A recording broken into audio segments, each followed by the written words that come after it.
Chapter 16, Off to the Fair. The night before the county fair, everybody went to bed early. Fern and Avery were in bed by 8. Avery lay dreaming that the Ferris wheel had stopped and that he was in the top car. Fern lay dreaming that she was getting sick in the swings. Lurvy was in bed by 8:30. He lay dreaming that he was throwing baseballs at a cloth cat and winning a genuine Navajo blanket. Mr. and Mrs. Zuckerman were in bed by 9. Mrs. Zuckerman lay dreaming about a deep freeze unit. Mr. Zuckerman lay dreaming about Wilbur.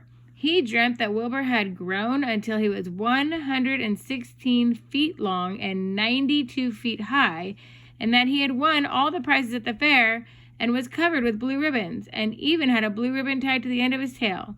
Down in the barn cellar, the animals, too, went to sleep early, except for Charlotte. Tomorrow would be fair day. Every creature planned to get up early to see Wilbur off on his great adventure. When morning came, everybody got up at daylight. The day was hot. Up the road at the Arabelle's house, Fern lugged a pail of hot water to her room and took a sponge bath. Then she put on the prettiest dress because she knew she would see boys at the fair. Mrs. Arabelle scrubbed the back of Avery's neck and wet his hair and parted it, and brushed it down hard till it stuck to the top of his head. All about 6 hairs that stood straight up. Avery put on clean underwear, clean blue jeans, and a clean shirt. Mr. Arabelle dressed, ate breakfast, and then went out and polished his truck. He had offered to drive everybody to the fair, including Wilbur. Bright and early, Lurvy put clean straw in Wilbur's crate and lifted it up to the pig pen. The crate was green. In gold letters it said, Zuckerman's Famous Pig. Charlotte had her web looking fine for the occasion. Wilbur ate his breakfast slowly. He tried to look radiant without getting food in his ears. In the kitchen, Mrs. Zuckerman suddenly made an announcement. Homer, she said to her husband, I am going to give that pig a buttermilk bath. A what? Said Mr. Zuckerman. A buttermilk bath. My grandmother used to bathe her pig with buttermilk when it got dirty, and I just remembered. Wilbur's not dirty, said Mr. Zuckerman proudly. He's filthy behind the ears, said Mrs. Zuckerman. Every time Lurvy slops him, the food runs down around his ears. Then it dries and forms a crust. He also has a smudge on the side where he lays in the manure. He lays in clean straw, corrected Mr. Zuckerman. Well, he's dirty, and he's going to have a bath. Mr. Zuckerman sat down weakly and ate a donut. His wife went to the woodshed. When she returned, she wore rubber boots and an old raincoat, and she carried a bucket of buttermilk and a small wooden paddle. Edith, you're crazy, mumbled Zuckerman. But she paid no attention to him. Together they walked to the pig pen. Mrs. Zuckerman wasted no time. She climbed in with Wilbur and went to work. Dipping her paddle in the buttermilk, she rubbed him all over. The geese gathered around to see the fun, and so did the sheep and the lambs. Even Templeton poked his head out cautiously to watch Wilbur get a buttermilk bath. Charlotte got interested. She lowered herself on a drag line so she could see better. Wilbur stood still and closed his eyes. He could feel the buttermilk trickling down his sides. He opened his mouth and some buttermilk ran in. It was delicious.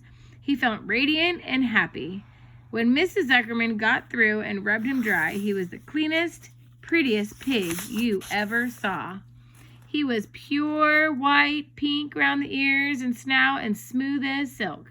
The Zuckermans went up to change into their best clothes. Lurvy went to shave and put on his plaid shirt and his purple necktie. The animals were left to themselves in the barn.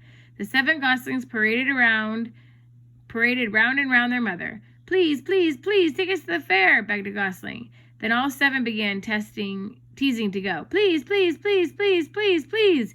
They made quite a racket. Children, snapped the goose.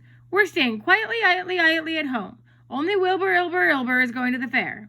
Just then Charlotte interrupted. I shall go too, she said softly. I have decided to go with Wilbur. He may need me. We can't tell what may happen at the fairgrounds. Somebody's got to go along who knows how to write. And I think Templeton better come too. I might need somebody to run errands and do general work. I'm staying right here, grumbled the rat. I haven't the slightest interest in fairs. That's because you've never been to one, remarked the old sheep. A fair is a rat's paradise. Everybody spills food at the fair. A rat can creep out late at night and eat and have a feast. In the horse barn, you will find oats that the trotters and pacers have spilled. In trampled grass of the infield, you will find old discarded lunchboxes containing the foul remains of peanut butter sandwiches, hard-boiled eggs, cracker crumbs, bits of donuts, and particles of cheese. In the hard-packed dirt of the midway, after the glaring lights are out and the people have gone home to bed, you will find a veritable treasure of popcorn fragments, frozen custard drippings, candied apples abandoned by tired children, sugar, fluff crystals, salted almonds, popsicles, partially gnawed ice cream cones, and wooden sticks of lollipops. Everywhere is loot for a rat. In tents, in booths, in haylofts, why a fair has enough disgusting leftover food to satisfy a whole army of rats. Templeton's eyes were blazing. Is this true? He asked. Is this appetizing yarn of yours true? I like high living, and what you say tempts me. It is true, said the old sheep. Go to the fair, Templeton. You will find that the conditions at the fair will surpass your wildest dreams. Buckets with sour mash sticking to them, tin cans containing particles of tuna fish, greasy paper bags stuffed with rotten. That's enough, cried Templeton. Don't tell me any more. I'm going. Good, said Charlotte, winking at the old sheep. Whoops. Okay. Now then, there's no time to be lost. Wilbur will soon be put into the crate. Templeton and I must go into the crate right now and hide ourselves. The rat didn't waste a minute. He scampered over to the crate, crawled between the slats, and pulled straw over him so he was hidden from sight. All right, said Charlotte. I'm next. She sailed into the air, let out a dragline, and dropped gently to the ground. Then she climbed the side of the crate and hid herself inside the knothole in the top board. The old sheep nodded. What a cargo, she said. That sign ought to say Zuckerman's famous pig and 2 stowaways. Look out, the people are coming, umming, shouted the gander. Cheese it, cheese it, cheese it. The big truck with Mr. Arable and the wheel backed slowly down toward the barnyard. Lurvy and Mr. Zuckerman walked alongside. Fern and Avery were standing in the body of the truck, hanging out in the sideboards. Listen to me, whispered the old sheep to Wilbur. When they open the crate and try to put you in it, struggle. Don't go in without a tussle. Pigs always resist when they're being loaded. If I struggle, I'll get dirty, said Wilbur. Never mind that. Do as I say. Struggle. If you were to walk into that crate without resisting, Zuckerman might think you were bewitched. He'd be scared to go to the fair. Templeton poked his head through the straw. Struggle if you must, he said, but kindly remember that I'm hiding down here in this crate, and I don't want to be stepped on or kicked in the face, or pummeled or crushed in any way, or squashed or buffeted about, or bruised or lacerated or scarred or biffed. Just watch what you're doing, Mr. Radiant, when they get you shoving in. Be quiet, Templeton, said the sheep. Pull in your head. They're coming. Looks radiant, Wilbur. Look radiant, Wilbur. Lay low, Charlotte. Talk it up, geese. The truck backed slowly to the pig pen and stopped. Mr. Arable cut the motor, got out, walked around the rear, and lowered the tailgate. The geese cheered. Mrs. Arable got out of the truck. Fern and Avery jumped to the ground. Mrs. Zuckerman came walking down from the house. Everybody lined up at the fence and stood for a moment admiring Wilbur and the beautiful green crate. Nobody realized that the crate already contained a rat and a spider. That's some pig, said Mrs. Arable. He's terrific, said Lurvy. He's very radiant, said Fern, remembering the day he was born. Well, said Mrs. Zuckerman, he's clean anyway. The buttermilk certainly helped. Mrs. Arable studied Wilbur carefully. Yes, he's a wonderful pig, he said. It's hard to believe that he was the run of the litter. You'll get some extra good ham and bacon, Homer, when it comes time to kill that pig.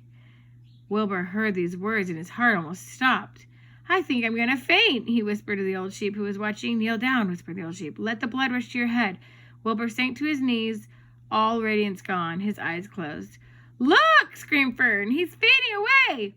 Hey, watch me, yelled Avery, crawling on all fours into the crate. I'm a pig. I'm a pig. Avery's foot touched Templeton under the straw. What a mess, thought the rat. What fantastic creature boys are. Why did I let myself in for this? The geese saw Avery in the crate and cheered. Avery "You get out of that crate this instant," commanded his mother. "What do you think you are?" "I'm a pig," cried Avery, tossing handfuls of straw into the air. "Oink, oink, oink!" "The truck is rolling away, Papa," said Fern. The truck, with no one at the wheel, had started rolling down the hill. Mr. Arable dashed to the driver's seat and pulled the emergency brake. The truck stopped. The geese cheered. Charlotte crouched and made herself as small as possible in a knothole, so Avery wouldn't see her. "Come out at once," cried Mrs. Arable. Avery crawled out of the crate on hands and knees, making faces at Wilbur. Wilbur fainted away. "The pig has passed out," said Mrs. Zuckerman. "Throw water on him. Throw buttermilk," suggested Avery. The geese cheered. Lurvy ran for a pail of water. Fern climbed into the pen and knelt by Wilbur's side. "It's sunstroke," said Zuckerman. "The heat is too much for him." "Maybe he's dead," said Avery. "Come out of that pig pen immediately," said Mrs. Arable. Avery obeyed his mother and climbed into the back of the truck so he could see better. Lurvy returned with cold water and dashed it on Wilbur. "Throw some on me," cried Avery. "I'm hot too." "Oh, keep quiet," hollered Fern. "Keep quiet." Her eyes were brimming with tears. Wilbur, feeling the cold water, came too. He rose slowly to his feet while the geese cheered. "Help! Or he's up," said Mrs. Arable. "I guess there's nothing wrong with him." "I'm hungry," said Avery. "I want a candied apple." "Wilbur's all right now," said Fern. "We can start. I want to take a ride on the Ferris wheel." Mr. Zuckerman and Mrs. Arable and Lurvy grabbed the pig and pushed him headfirst towards the crate. Wilbur began to struggle. The harder the men pushed, the harder he fell back. Avery jumped down and joined the men. Wilbur kicked and thrashed and grunted. "Nothing's wrong with this pig," said Mr. Zuckerman cheerfully, pressing his knee against Wilbur's behind. "All together now, boys. Shove." With a final heave, they jammed him into the crate. The geese cheered. Lurvy nailed some boards across the end so Wilbur couldn't back out. Then, using all their strength, the men picked up the crate and heaved it aboard the truck. They did not know that under the straw was a rat, and inside the knothole was a big gray spider. They saw only a pig. "Everybody in?" called Mr. Arable. He started the motor. The ladies climbed in beside him. Mr. Zuckerman and Lurvy and Fern and Avery rode in the back, hanging onto the sideboards. The truck began to move ahead. The geese cheered. The children answered their cheer, and away everybody went to the fair.